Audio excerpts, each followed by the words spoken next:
Vamos agora conversar com o Lênio Streck, então, gente, está aqui com a gente toda semana também para a gente analisar essa confusão e essa agressão sofrida pelo ministro Alexandre de Moraes na sexta-feira à noite no aeroporto em Roma, quando ele voltava de uma palestra com a sua família. Lênio, bom dia para você, tudo bem? Opa, bom dia a vocês. De fato, é a barbárie, né?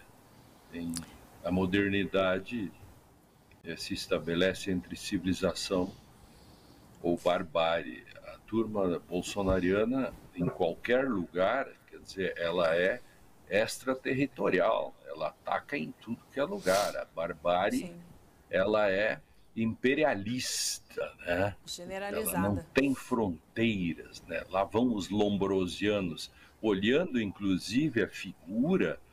É impressionante como a gente tem o arquétipo do bolsonarista, né? Aquele senhor, o mais velho, ele é o próprio. Eu conheço vários assim, são iguaizinhos, eu não sei, eles têm uma forma, será? Deve ter algo que forma eles, né? Parece o velho da van, assim, que por sua vez parece com o cara do Wagner, lá da Rússia. Eles são tudo muito parecidos, né? Incrível. Lênio, olha só, o que eu queria te perguntar aqui, esse que você está se referindo agora é o Roberto Mantovani Filho, que segundo aqui a representação do Alexandre de Moraes, foi quem chegou perto do filho dele, Alexandre Barsi de Moraes, empurrou, deu um tapa no óculos, derrubou o óculos do rapaz. Esse e aí o casal... Que tá na tela aí, Viviane, só pra gente falar. Exatamente, de camiseta verde.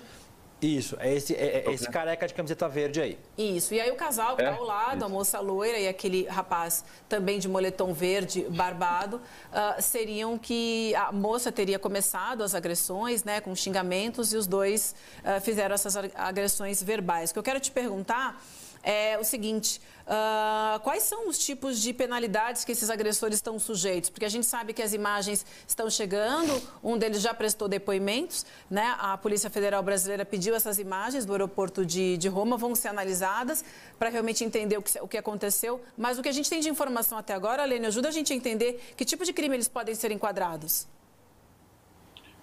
Crimes contra a honra, né?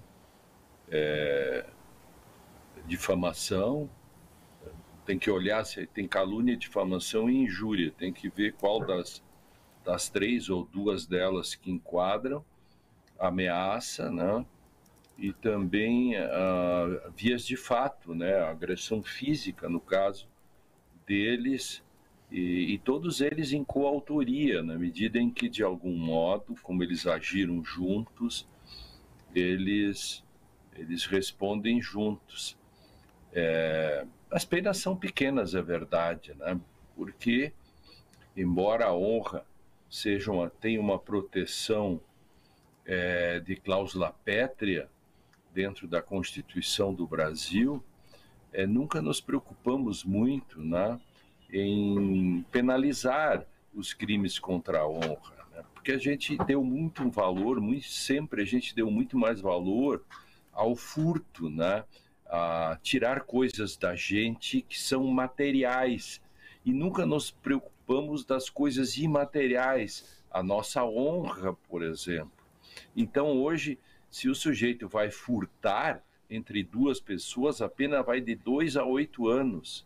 Pensa, arranca o braço do outro, dá menos que 8 anos. Veja, há muito mais a propriedade do que a vida. Aí ofende desse modo como foi ofendido, é uma peninha mesmo, algo do tipo pagável com cestas básicas, né? Essa prática que se estabeleceu no Brasil. Então, esse é o problema, né? A questão é muito mais simbólica do que propriamente penal. A discussão que nós temos que fazer sobre o modus operandi de setores da sociedade brasileira que entra nisso. Eu escutava vocês antes, o Chico e etc. falando, né, o Chico também, que xingar alguém de comunista é uma espécie de simples xingamento, porque eles não sabem do que trata, né? Porque eles dividiram o mundo. Isso é comum. Você fala com qualquer pessoa desse quilate, se você for falar com esse cidadão aí, ele acha que a Globo é comunista, o Estadão é comunista, porque desde Olavo de Carvalho, e mais alguns menos ou mais votados, eles estabeleceram um modo simplista de ver o mundo. Divide ele em comunistas e não comunistas, cristãos e não cristãos, família e não família. Aí você coloca todo mundo nessas gavetinhas e você sai lépido e fagueiro falando sobre o mundo e negacionismo. São algumas características desse tipo de gente. Talvez esse episódio que se junta àqueles quando o Lewandowski foi atacado dentro do avião, o Gilmar Mendes foi atacado, em Nova York o Barroso foi atacado, Luiz Fux, né, que não tem nada de comunista, aliás, nenhum ministro do Supremo tem, e vocês falaram sobre isso, nenhum deles passou perto disso, né, ou até de esquerda, né? Aí o Luiz Fux não pôde fazer uma conferência na Serra Gaúcha porque os patrocinadores tiraram o patrocínio do Congresso em retaliação ao simples fato dele ser membro do Supremo Tribunal. Quer dizer, isso é bizarro, é patético, né? Tá nesse nível da Michele Bolsonaro pedindo para tirar o olho de vidro da deputada pusilânime do PL. Professor Lênio, muito bom dia, um prazer estar pela primeira vez aqui conversando com Vossa Excelência, muito chique para mim, viu? Deixa eu te dizer uma coisa, eu estava ouvindo aqui esse negócio do comunismo, isso me intriga muito, quer dizer, nenhum dos ministros do Supremo é comunista, e se fosse? Não é direito de um cidadão acreditar, não é? Que o modo de produção de uma sociedade pode ser diferente. Quer dizer, não é legal a existência de partidos comunistas até nos Estados Unidos. Qual é o problema do sujeito se manifestar comunista? Não é? Mas tem que ser comunista, tem que ser capitalista, cristão, branco, heterossexual, o que mais? Junta aí um monte de bizarrices, aquele WASP dos Estados Unidos, né? White Angus... sim. Como é que é? O WASP, né? O WASP, né? White American Presbyterian People, né? Tem que ser assim, o resto não presta. Quer dizer, isso é de um atraso civilizacional, isso é de uma burrice, né? Não, o sujeito é comunista, e daí, meu? Ótimo, vou conversar com ele, vou dialogar com ele, vou aprender com ele. Mas aqui virou isso, né? Infelizmente. Agora, isso é fruto, né? Isso é fruto... Da Guerra Fria.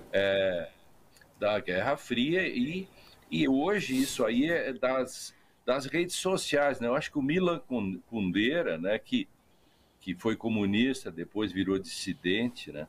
Ele genialmente, em 78, ele já dizia que nós vamos levantar um dia em que todos serão autores, emissores de notícias e esse será o caos.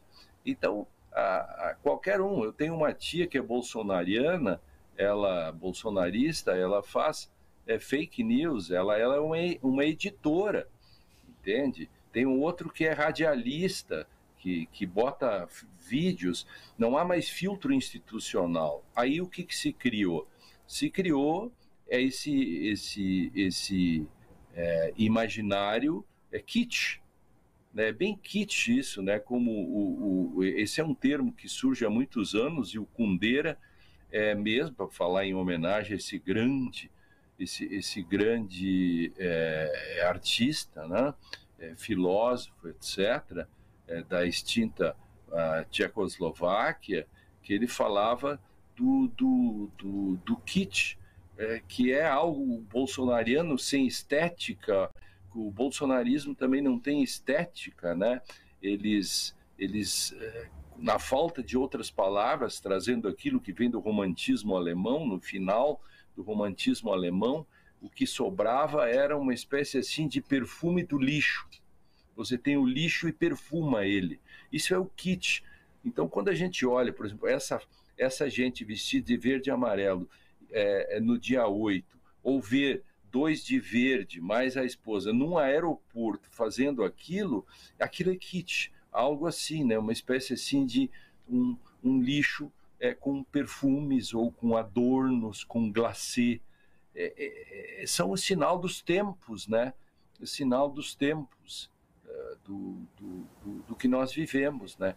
Que a literatura já denunciou há muito tempo, né? O Machado de Assis, né, escreveu tanto sobre esse tipo de gente, né? Com o Brás Cubas, a teoria do medalhão, tudo mostra esses personagens que vagueiam, né, feito andarilhos medievais por entre os aeroportos, inclusive, né? Claro, porque é aquilo que é o lixo chique.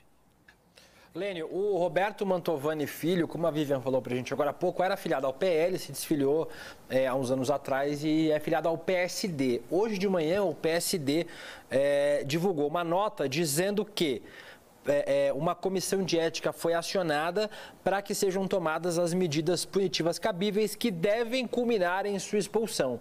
O Chico falava agora mais cedo para a gente, Lênio, que a gente não pode deixar essas pessoas transitarem sem punição em todas as esferas possíveis, né? As punições, nesse caso, também são pedagógicas. Essa expulsão do PSD, que provavelmente deve acontecer, e as punições judiciais também, Lênio, porque senão a gente dá um recado para essas pessoas de que é aceitável fazer isso, né? Bater na família e o ministro do STF no meio de um aeroporto. Essa questão, Chico Pinheiro, meus amigos, da punição e da imediata accountability, a prestação de contas que o Estado tem que dar, as instituições têm que dar. Por exemplo, esse escândalo do roubo lá, das patentes, etc., da Petrobras. Está demorando, são 5, 6 meses, é muito para tudo que nós temos que resgatar. O Brasil tem como futuro, e já se disse isso, tem como futuro um imenso passado. Agora, esse futuro não pode virar passado. Ele tem que virar presente urgente. E o que você faz?